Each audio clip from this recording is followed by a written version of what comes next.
sehingga kita bisa melanjutkan pembelajaran SKI untuk pagi kali ini. Jadi sebelum pembelajaran kita mulai, kita baca Al-Fatihah. Semoga dalam pembelajaran kali ini kita akan mendapatkan ilmu yang bermanfaat dan barokah. Al-Fatihah.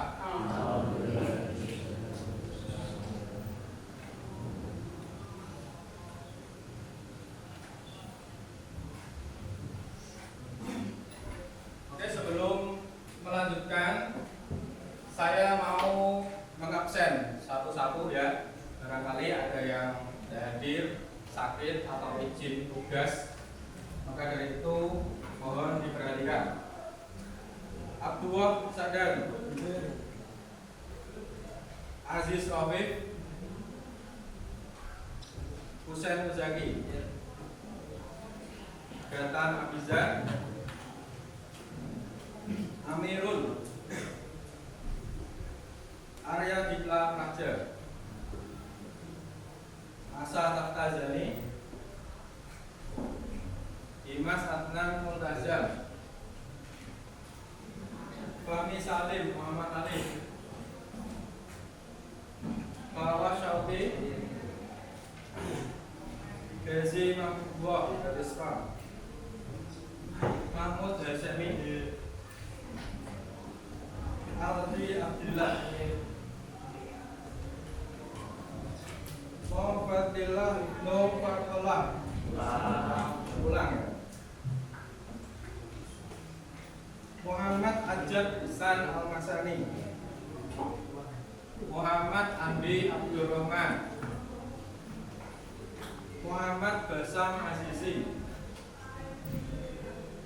Muhammad Bintang Lavano, Muhammad Dimas Wahyu Bimaji, Muhammad Faiz Dzulkarnain Hartono, Muhammad Hasan Muwafiqul Jamal, Muhammad Kafi Najibullah, Muhammad Nabil Ilham, Muhammad Nadwal Hana, Muhammad Naif Daniel Latif, Muhammad Nazim Dini, Muhammad Raisa Ilmi, Muhammad Regan Widya Dana, Muhammad Rizky Nazri Ilham, Muhammad Faiz Aminin, Muhammad Syamsul Mustafa Kamel, Muhammad Bisa Majid, Muhammad Naswan Faiz Arkan, Putra Hikmah Sabia Robi Rodia, Rafi Dinan Al-Warisi, Rahman Akbar Smito Putra, Resto Iqbal Mozaki, Rijal Maulana Fahmi, Ubaidillah Taufik, Tabrani Furqan, Zaim Wafirun Aja. Berarti yang tidak hadir cuma Muhammadillah Ibnu Fatullah ya.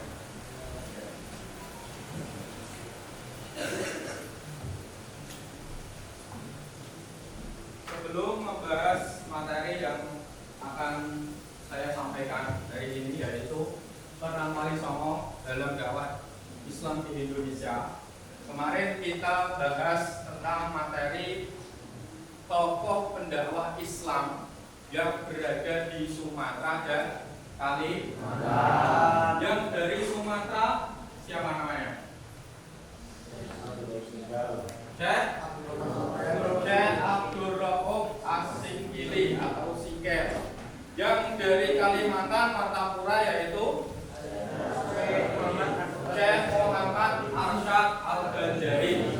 Nah, untuk itu hari ini kita belajar tentang tokoh yang mendakwahkan Islam di Pulau Jawa. Jadi yang kemarin itu di luar Jawa, tepatnya di Sumatera dan Kalimantan. Nah, kita sekarang merapat ke Jawa, yaitu peran Wali Songo dalam dakwah Islam di Indonesia.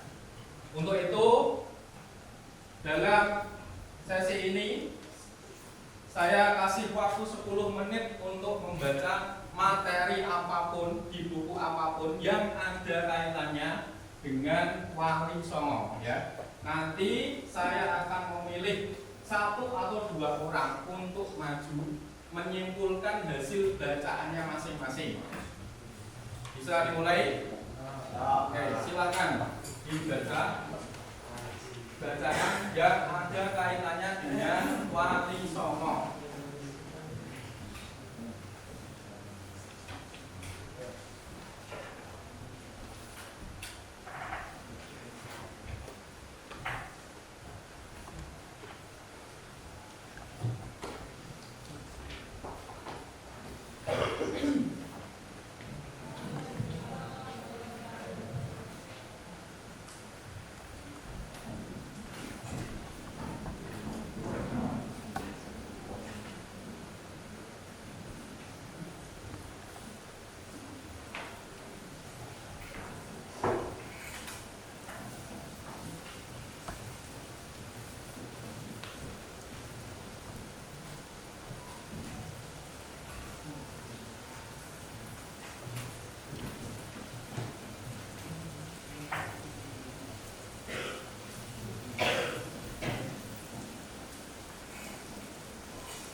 Oke, saya kira cukup.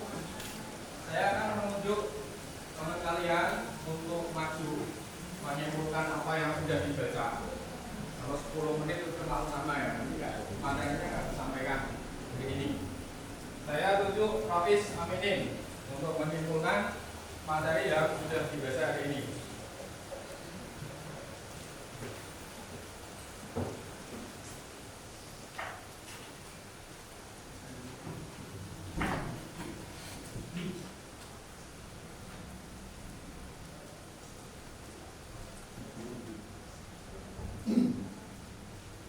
Selamat pagi.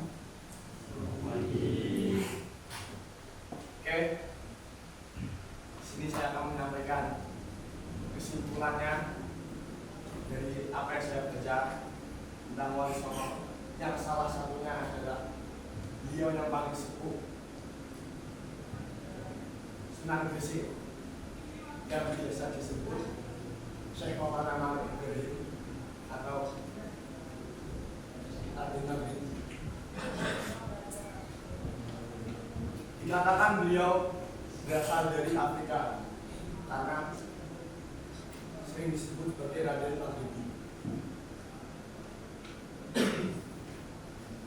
Beliau adalah pelopor Wali Songo yang paling tua yang mendakwah di Pulau Jawa untuk menyebarkan agama Islam. Tanggung jawab mau manggil Pak Hasan.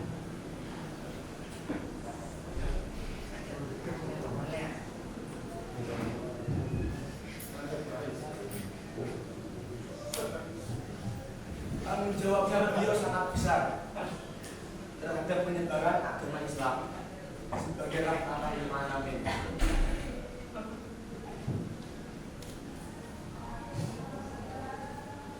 Dulu keadaan masyarakat di Pulau Jawa itu nggak seperti sekarang, karena dulu mengenal yang namanya kasta. Jadi nggak bisa merasakan yang namanya suatu kebahagiaan bagi kasta yang berbeda. Namun sekarang karena sudah direnovasi, kita patut bersyukur. Kita sama-sama makan, namun yang membedakan adalah derajat kita.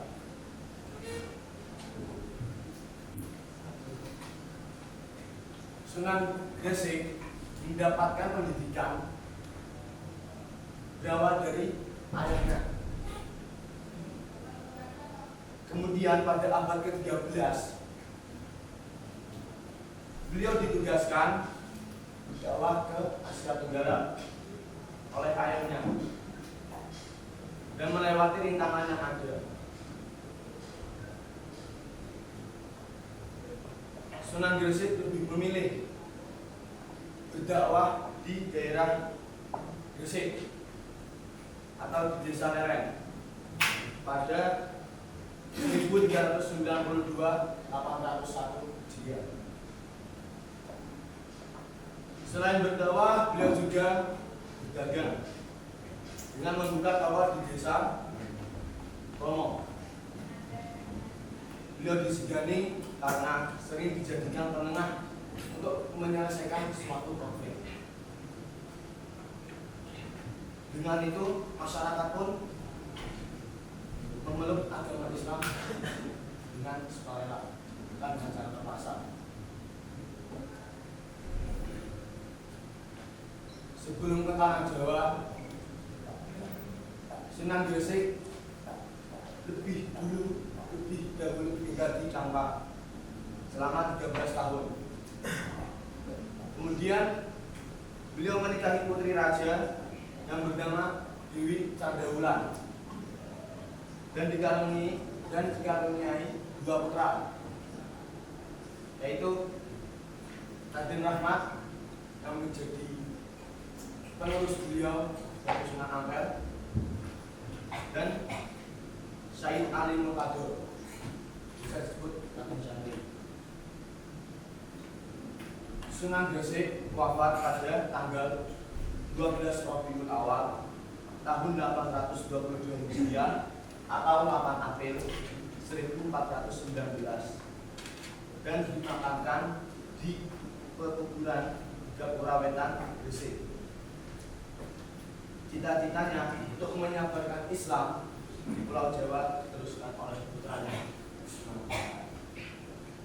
Sekian dari saya. Terima kasih. Jadi kasih tepuk tangan buat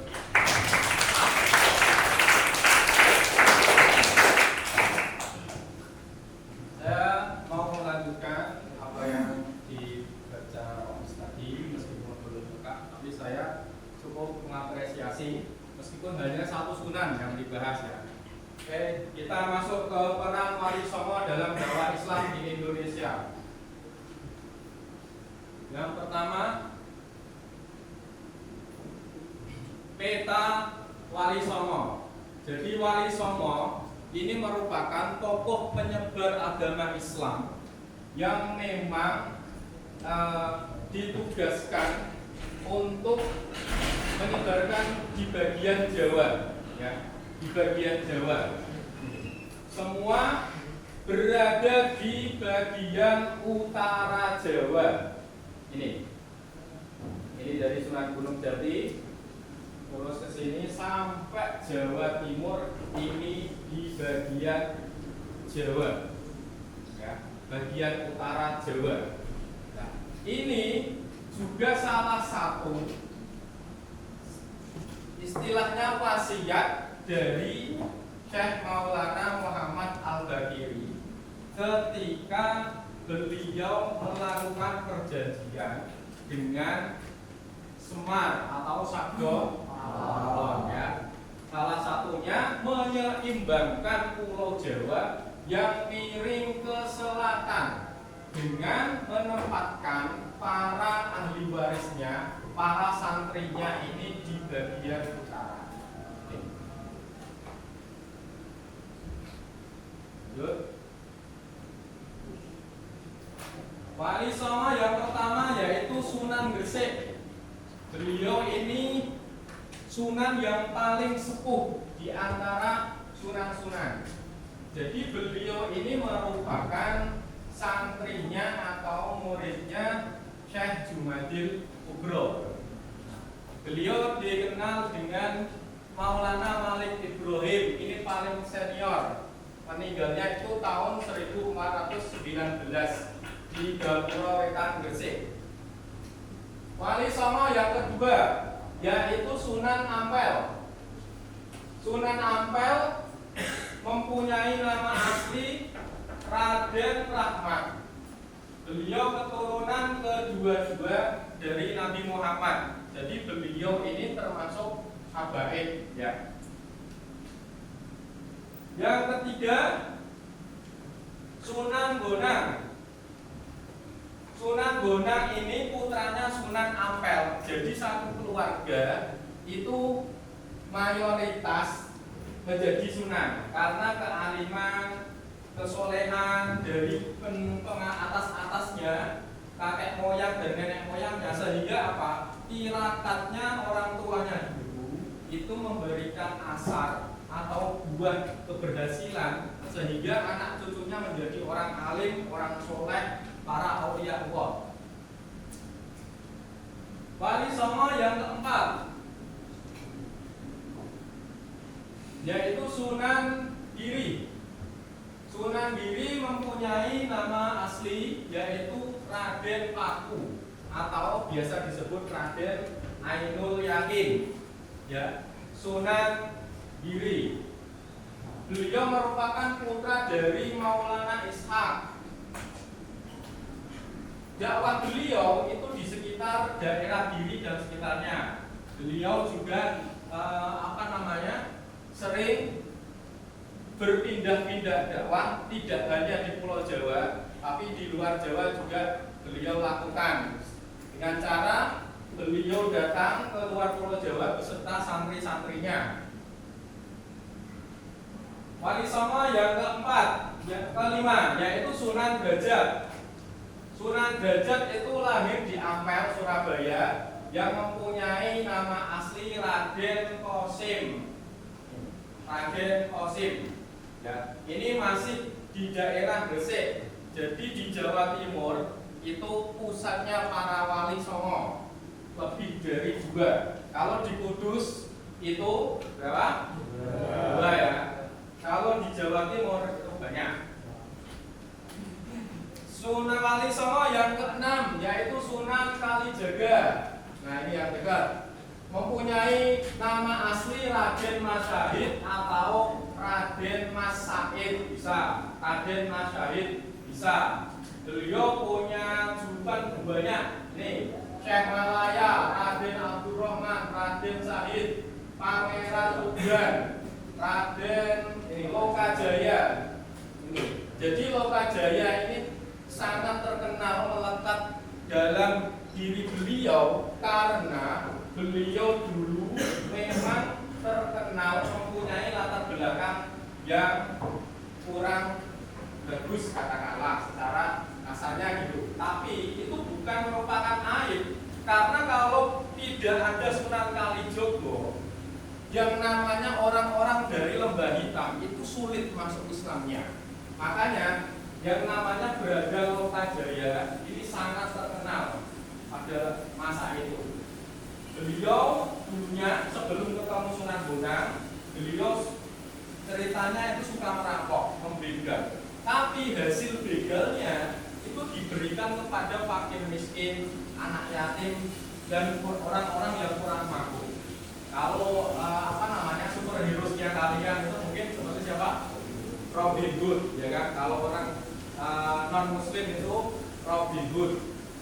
Beliau sangat menjunjung tinggi yang namanya adat budaya dan tradisi, sehingga dalam pendakwahan Islam di Jawa yang dulunya itu sudah ada agama Hindu Buddha, itu gampang diterima, dicerna, dan semuanya masuk Islam dengan sangat mudah tanpa paksaan.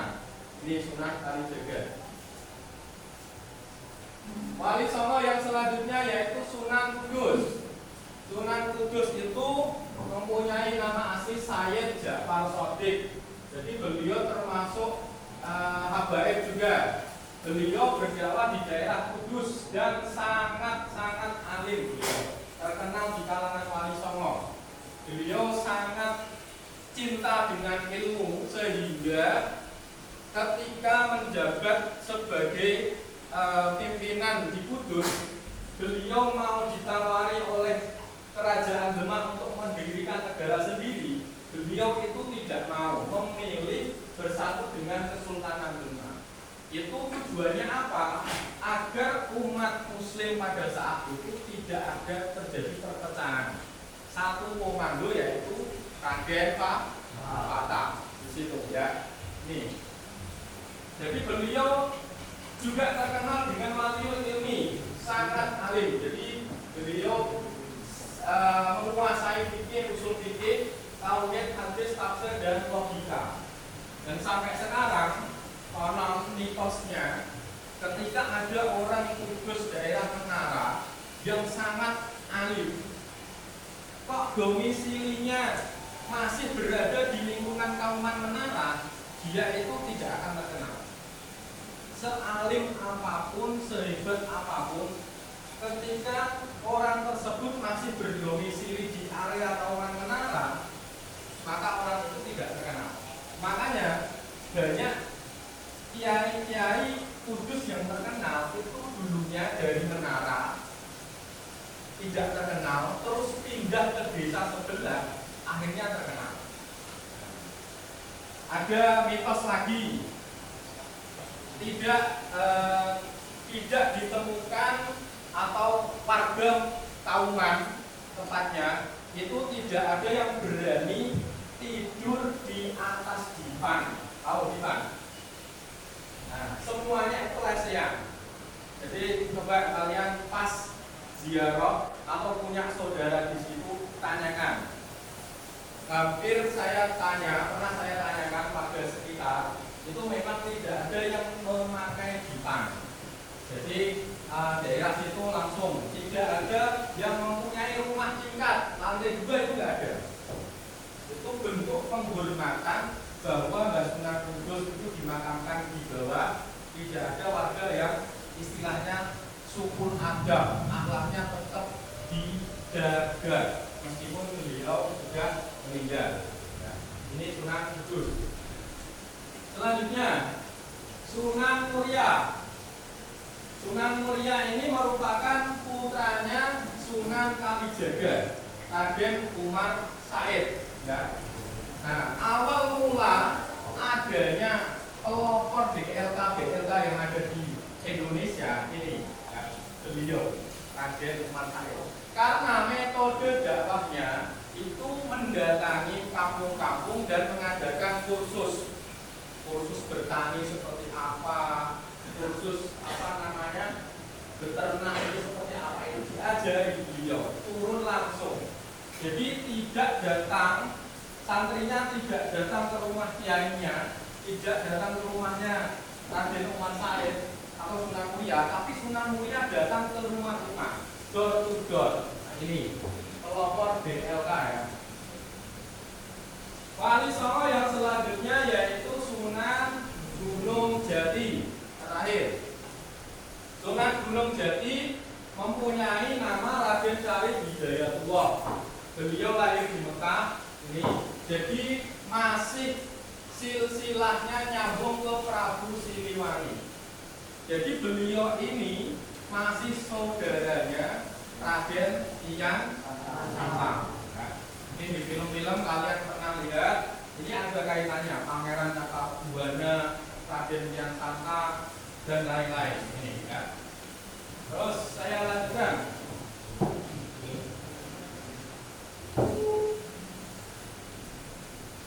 Peran Wali Songo dalam dakwah Islam di Indonesia. Yang pertama dalam bidang pendidikan dan pengembangan keilmuan.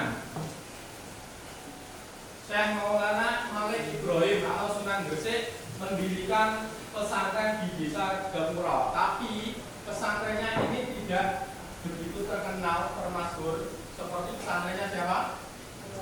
Sunan Ampel, yaitu Ampel Desa. Nah ini.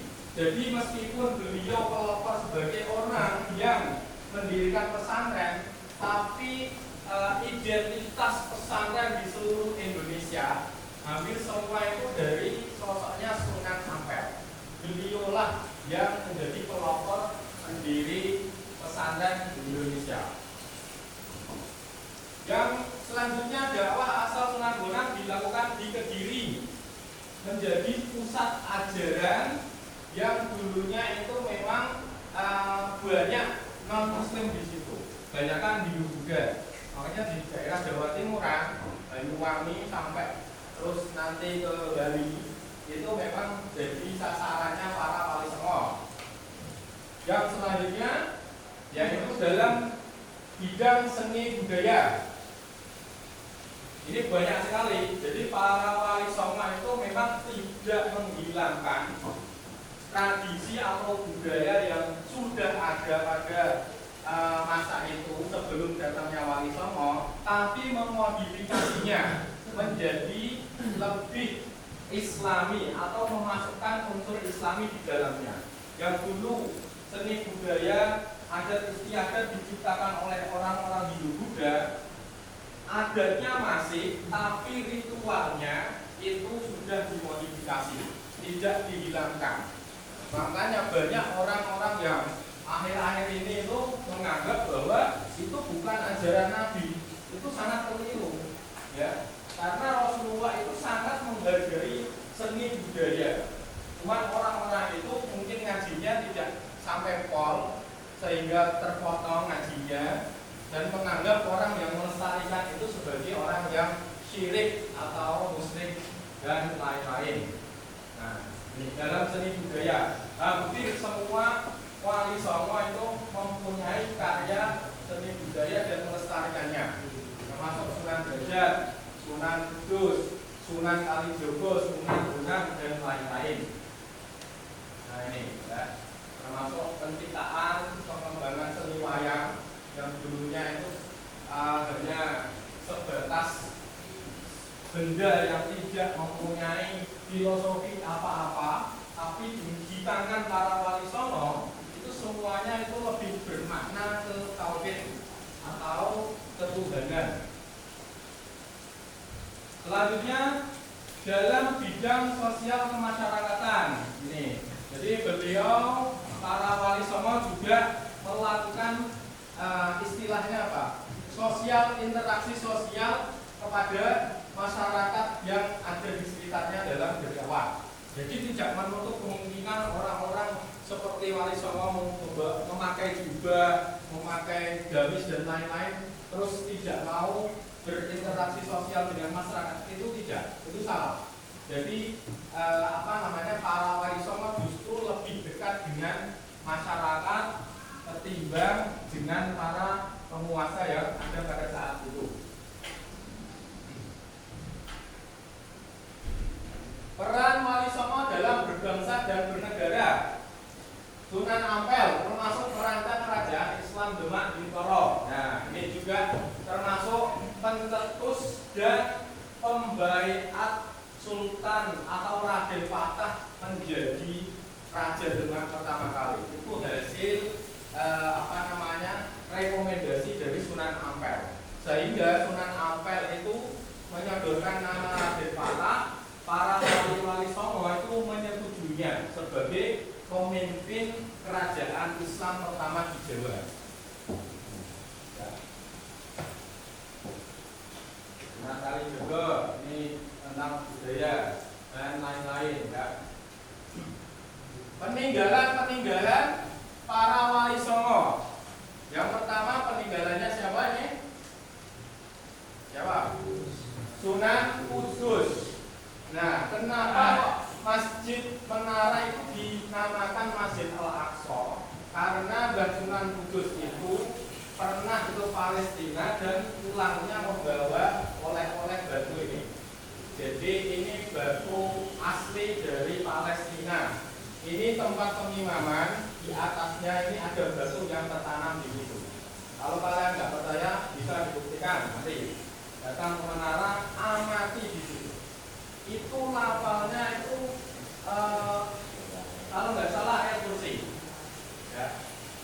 Nah, ini namanya gapura kembar yang ada di dalam masjid menara. Ini yang di luar, ini yang di dalam. Konon ceritanya para pejabat yang melanggar atau nekat masuk lewat ini, dia punya kedudukan atau punya istilahnya pangkat, biasanya langsung turun, anjlok ya, langsung entah itu gimana caranya. Ada yang mengatakan hanya lewat di depan menara itu pun bisa. Gitu. Karena apa? Konon ceritanya di kawasan lingkungan menara itu sudah dikasih namanya Raja Solo Cokro namanya. Raja Solo Cokro itu raja yang dibuat Sunan Kudus untuk menghadang Joko Tingkir agar tidak bisa masuk ke dalam menara. Malah yang kena itu Arya Penangsang dalam perebutan tahta kerajaan Demak. Arya Penangsang mati dibunuh sama Joko Tingkir. Nah itu ceritanya. Tapi terlepas dari benar tidaknya itu Allah alam ya. Itu hanya sebatas cerita. Nah, ada yang mengatakan semua lingkungan di sini itu dikasih Raja Solo Cokro.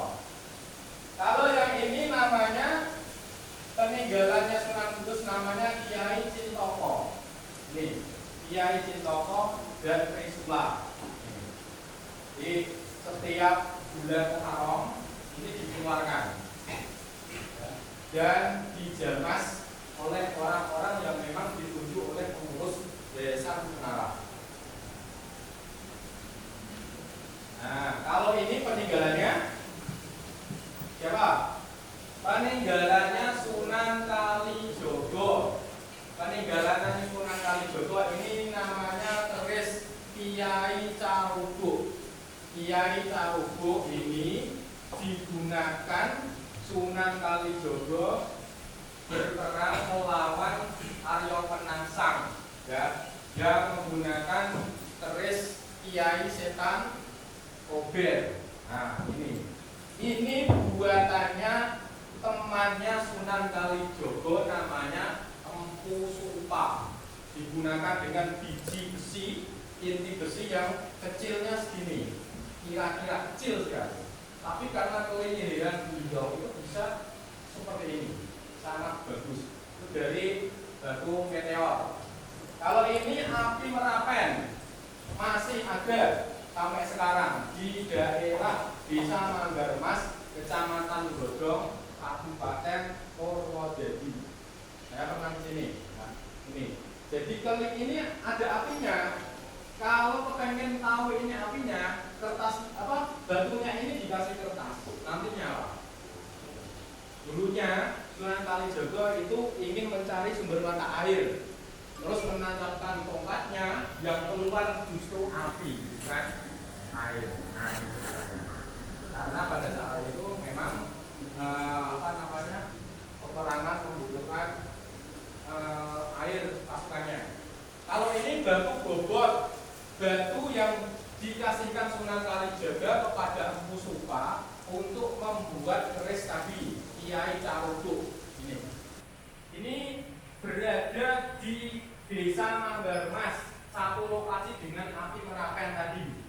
Ya, jadi masih satu lokasi dan barang siapa mitosnya, barang siapa yang bisa mengangkat ini dengan duduk, kok batu ini bisa terangkat, maka hajatnya akan terkabul.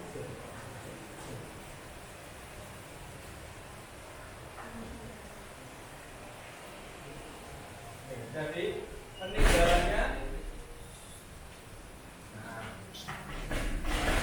jadi dari ini materinya Wali Songo, peran dakwahnya sampai peninggalan-peninggalannya sudah saya sampaikan. Kalau ada pertanyaan silahkan ditanyakan sekarang. Kalau nggak ada, saya kasih tugas untuk kalian pelajari dan juga kalian isi dulu, nanti dikumpulkan di meja saya. Ya.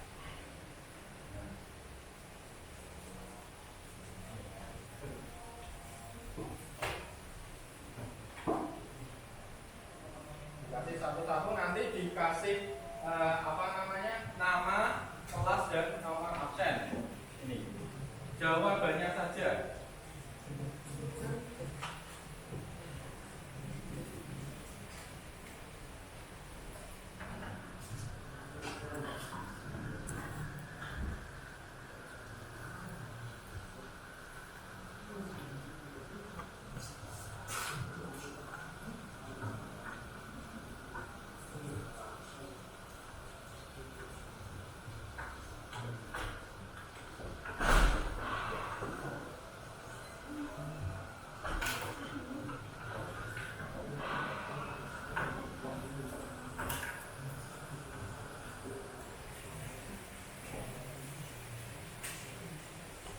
Dan saya kira cukup karena waktunya sudah habis.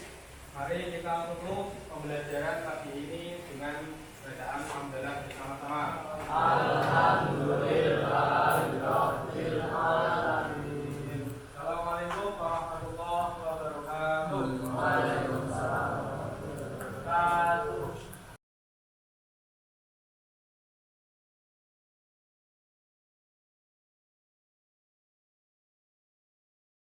Siap, Ustaz Wahyudi. Ini mohon maaf, ini jadi waktu pulangnya agak minggu. Alhamdulillah tadi kita sudah melaksanakan supervisi ya. Kita lihat tadi saya juga ikut menyaksikan. Itu yang pertama yang saya lihat memang di tampilan apa itu PPT atau apa? Itu program apa Pak bisa bergerak seperti itu?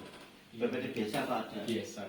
Ambil background. Oh, backgroundnya. Jadi itu yang lama saya lihat cukup sangat menarik ya, sangat menarik. Jadi anak bisa semangat, penasaran. Tadi juga saya dengar bisik-bisik di belakang itu ada tulisannya belajar SKI bersama Ustadz Wahid. Itu kan berjalan running tag itu bagus. Tulisan gitu Pak ya?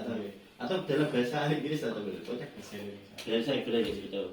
Oh, saya lihat oh ya Bang benar. Jadi anak sudah dari sisi tampilan gambar tadi sudah menarik. Kemudian dari suara juga keras jelas, jadi bisa menjangkau seluruh ruangan.